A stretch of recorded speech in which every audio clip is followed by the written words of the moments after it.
I can imagine how scary it is to see your dog sneezing blood. Unfortunately, there are lots of things that can go into your pet's nose because they're so close to the ground. Debris can get sucked up into their nose, and one of the most common things that can be sucked up are grass-awns or foxtails. So if your pet is sneezing a lot, but it's not coming out completely, and now what's happening is it's causing just such severe, what they call rhinitis or irritation of the nasal cavity. And that can cause inflammation and then cause some bleeding. A veterinarian will use a camera called a rhinoscope to look into the nasal cavity. Maybe it's a piece of grass or something they can actually just pull right out.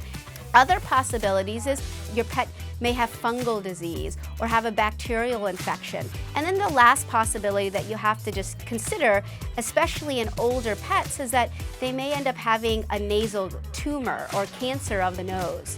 And that can cause bleeding. If your pet is having a nosebleed, it's recommended to keep them calm. If their blood pressure is increased, you actually increase the rate of the blood flow. You can even put some pressure on their nose. If they'll allow, you can even put some ice and just speak to them calmly and have them relax. Certainly you want to bring your pet in to have it evaluated.